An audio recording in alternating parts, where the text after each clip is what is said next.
This particular talk is about change and resistance in human service organizations.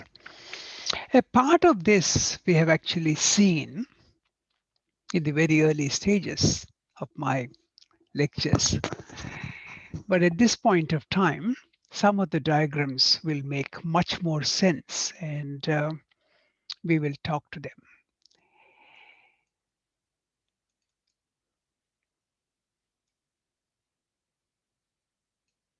Okay. There are basically three distinct types of organizational change. My interest in addressing this with these diagrams is for you to choose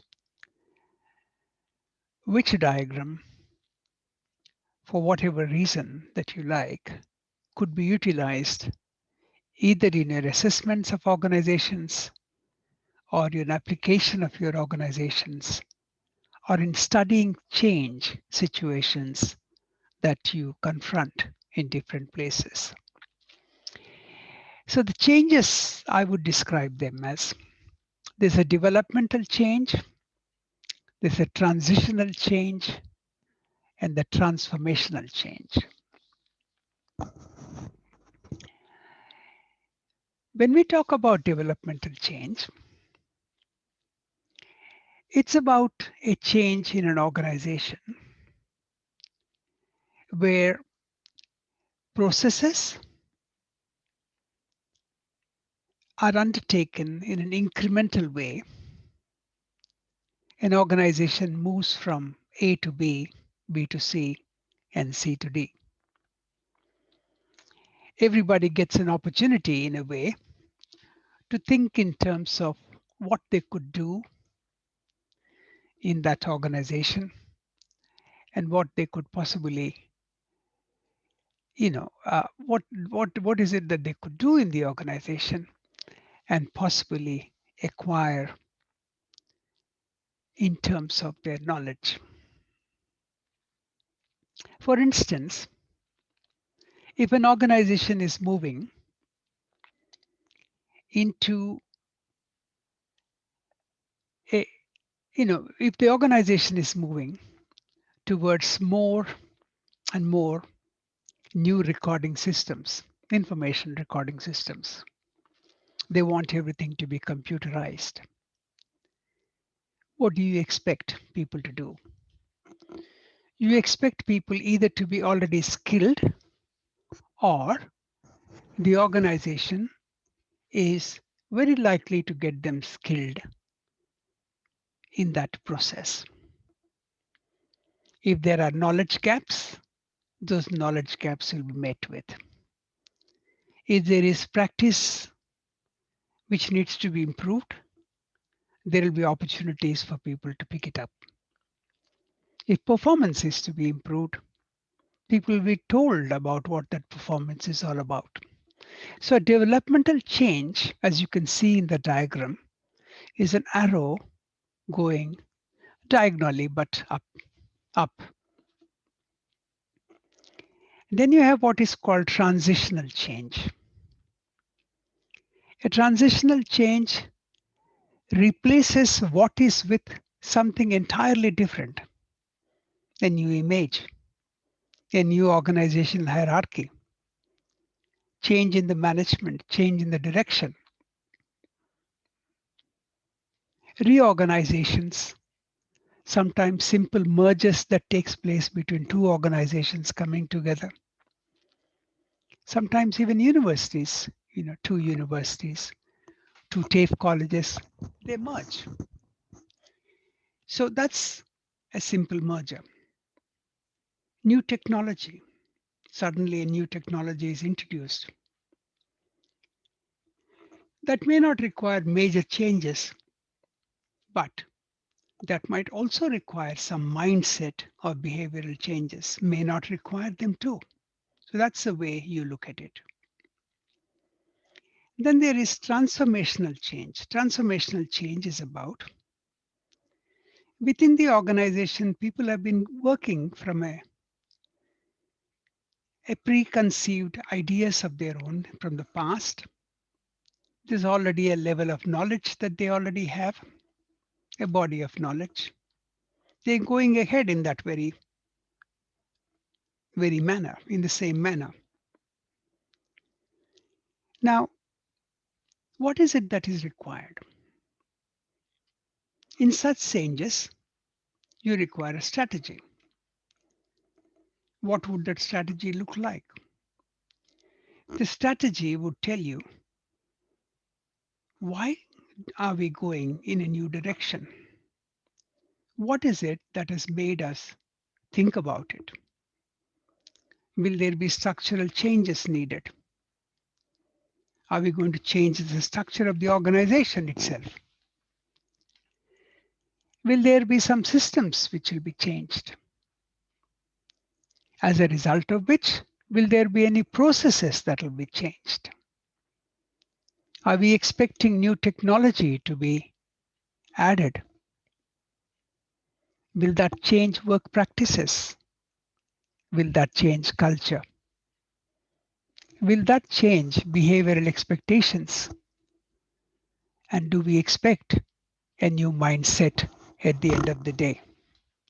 So these are some of the things that we need to look at. All these diagrams for me kind of follow a system that I think people already have a formed idea about themselves, about the organization, about the change that they want to do, or what they may not want to do. Now you bring in, from an organizational change perspective, some new information to them. To already formed mind, a preconceived mind, formulated mind, you bring in a new information. What could that information, how will that information be read? Will it be acceptable to them? Will there be a clash? Will they reject it? Will they resist? So that's very, very important.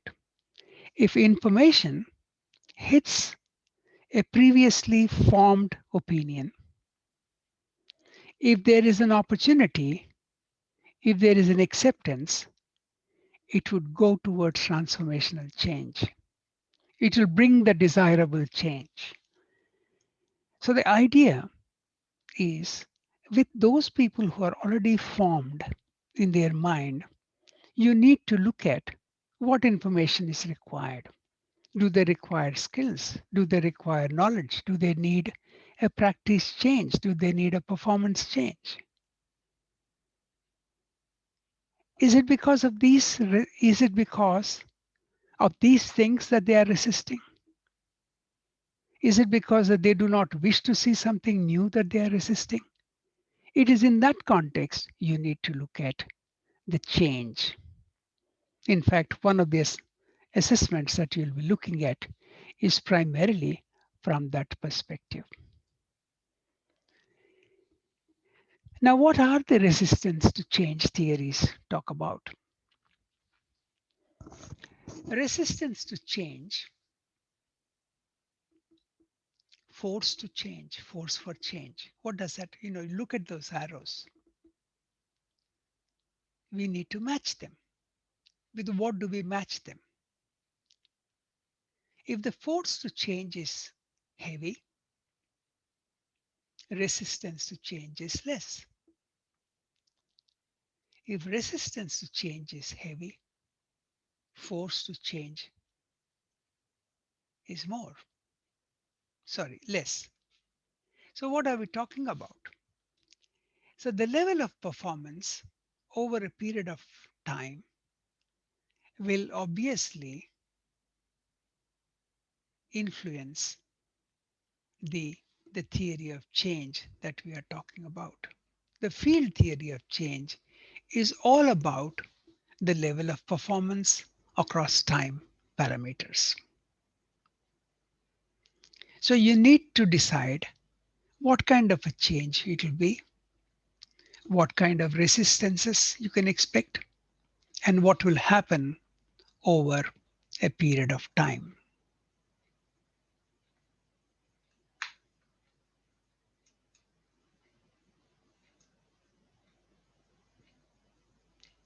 Okay, so there is a resistance pyramid. Let's look at that.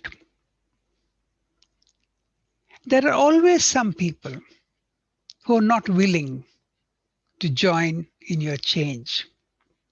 Similarly, there are people who do not wish to join change because they are not able to.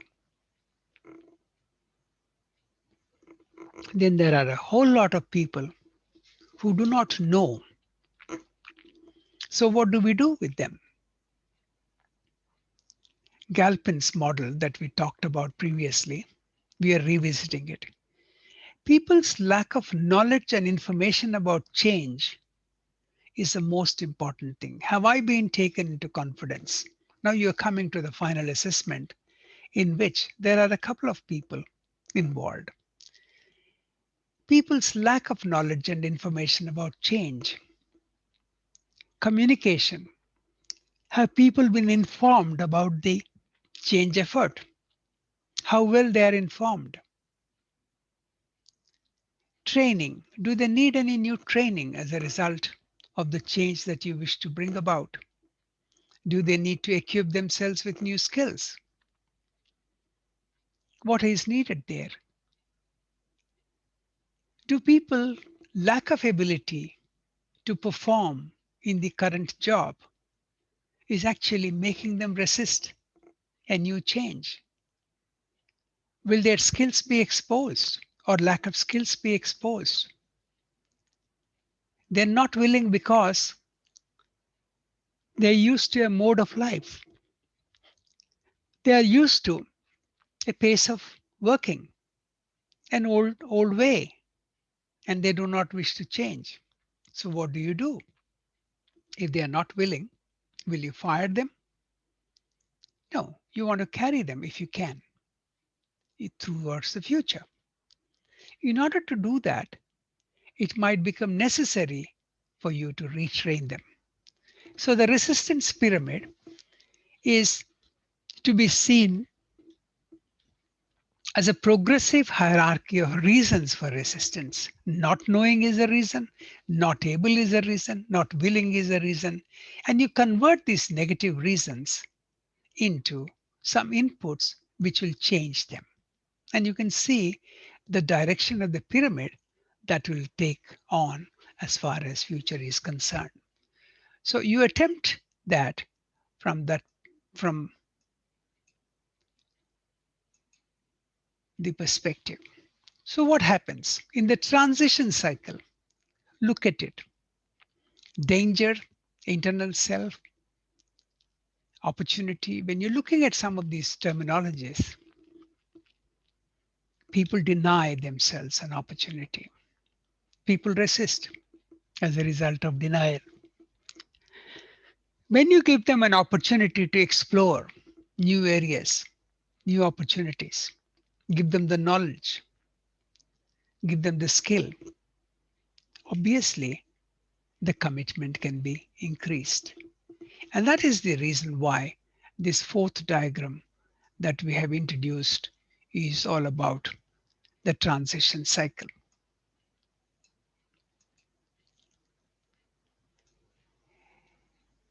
Let's look at this one. The transition cycle talks about what exactly happens in transition cycle. People get stuck by not moving through the change, or they try to breeze through it without actually completing each of the phases. Do it in your own time. It's important to actually experience and move through each of the stages. So what are they? Denial. Inform, communicate, and motivate when people are denying. People deny, it'll be over soon. This won't happen. There's a lot of apathy. There's a lot of numbness. They want to minimize everything that's happening, particularly the changes that are happening. They want to ignore So at least at that time, you have an opportunity to inform, communicate, and motivate and take them. Next stage, resistance. From denial to resistance. Now look at the last diagram and look at this particular diagram. Resistance is then seen as sense of loss of control. People don't have a control over what's happening to their life. In that case study, you'll find a younger person has taken over or will take over. An older social worker feels obviously lost, at a loss of her job. She hasn't lost the job, but she feels loss of power, maybe loss of agency too. Concerned with the competency. Maybe she knows internally, maybe she knows the capacity of the person concerned who's going to supervise. Maybe she needs to help her to supervise her. Future contribution is unclear. When you have a lack of focus or direction, what happens? You're thinking about something, you become anxious. You don't sleep that night well. Next day, you don't know how well you perform. You go to office, you have a funny feeling. You feel like, it isn't the right feeling. It's like a feeling of a zombie. Your internal impulses tell you that something is going wrong, but you want to deny. You start withdrawing from your team. You start blaming people. Let's change that internal self. Let's look at it. If there is a facilitator, let's assume that CEO of an organization turns himself into a facilitator. He problem solves, he motivates. You start seeking possibilities, plausibilities. You explore alternatives. I can make it is the new word, is your new mantra. You might talk about high creativity, energy. Too many ideas start flowing. Then somebody says, wait a minute, we'll hang on. We'll take one idea at a time. The lack of focus, indecisiveness is being utilized at that point of time to make it focused. There's too much of unfocused activity, you start focusing. Too much of botheration about being in the future, you start focusing. So then during that time, we need to start looking at commitment, rewards, motivation. What do you expect out of teamwork? How do I expect satisfaction from my own job and that of the others? How can I have focus? How do I get the focus across to everybody else? How do I cooperate? How do I increase the cooperation? How do I balance my work life and that of my personal life? How does the organization carry a clear vision for the future? I think these are some of the most important things that you need to be thinking in terms of running organizations, particularly those from resistance to change. So, what's required? Check any organization. Have they defined the change that is required? Did they really prepare people for change? Do they have a model for change? What they want to do? That's as far as preparation is concerned. That means they got to be thorough. They got to anticipate what will happen. The phase two, do they develop the change management plan? Do they have a sound change management plan which can take into action small projects? Are there people to implement that plan? As it happens, phase three, somebody needs to reinforce that change is happening. Collect and analyze feedback. They need to manage resistance. People need to know there's something happening. Good things are happening. They need to celebrate the success. And again, the cycle comes back. I'm reminded of a book called Who Moved My Cheese. Next time I will give you the reference, and if possible, I'll also tell you where I think it's that book is available freely as a PDF online, but I'll try and see and give that to you. Essentially, all change upsets somebody. When people are upset, we need to understand the reasons from where they are coming. What's holding them up? What, what is the formation of themselves? How well or how ill informed they are about the change. Then again, change needs to be explained in the very words with which we started our first organizational practice lectures.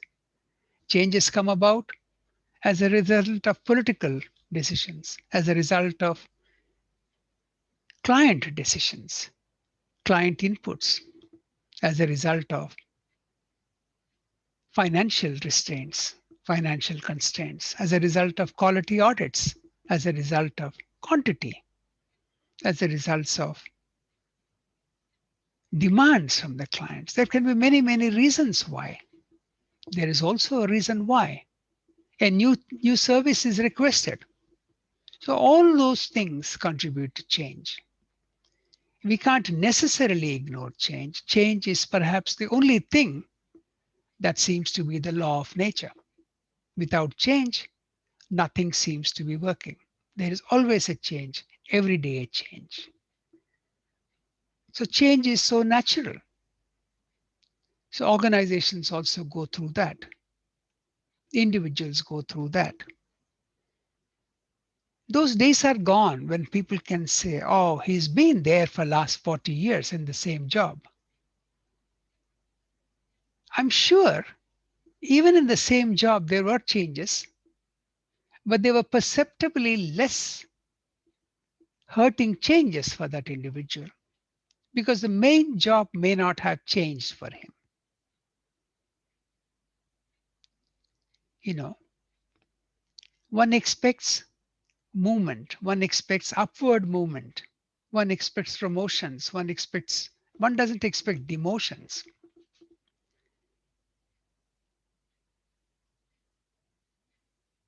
Somebody might say a janitor is a less skilled person. Somebody might say a driver is a less skilled person. Not necessarily. But there are some who've been only driving, let's say if he's driving a truck or driving a taxi, for 15 years he drove. There are changes that he will recognize too. Probably from a hand gear car to an automatic, to something more different, something completely different, to the change in traffic rules, to the change in traffic lights, to the change in the new bridges that have come about, to the flyovers that have come about. Change is always there. Change may not be perceived in that particular job, but change can be perceived outside the job, which influences the job. The environmental changes also need to be taken into consideration. This is a very short introduction about resistance. You got to find reasons by yourself as to why would anybody resist. Very clear. People resist when they don't know. People resist when they have no knowledge. People resist when they don't know how to do it. People resist just because they had an old knowledge and they believe the rabbit that they hold only has 3 legs, or possibly 4. Well, if they have 4, then that means that every photograph of theirs should actually show all the four legs, but it doesn't. When you take it from one angle, maybe it's just the first two legs that can be seen, or maybe three. So it's the orientation of an individual towards the organization, towards themselves, the rigidities. Your response is behavioral in an organization. Your response to your clients is also behavioral. Your territory to which you belong, you're very, very territorial. My clients, oh my God, my area. But we are moving into a stage where people are talking in terms of they are clients of the organization. There's a service of the organization. You or me, it shouldn't matter. There is a minimum level of quality that we expect. There's a maximum level of efficiency that we expect. There are certain givens. Then there are some negotiables. It is in this context you need to think about who resists, why do they resist, how do I ensure resistance is minimized, and what do I sell to those people who resist. Choose yourself. You resist, you go out. That's not at all a fair thing in human service organizations. You don't tell people, in this place, there will be always changes, and you're going to come and accept the changes. No, you're going to tell them, I'm afraid. You can't resist. You got to give reasons. You got to win us with your reasoning. We're going to listen to you. We're going to make changes too. But make sure first you understand us. I think that is the key word. The key word in beating resistance is communication, transparency, knowledge building. It is with information that you can start fighting a preconceived, preformed personality and bring about transformation that can easily be brought about in the organization. So I think with those few words, I'll stop this idea and this particular lecture on resistance and bringing about change. Thank you.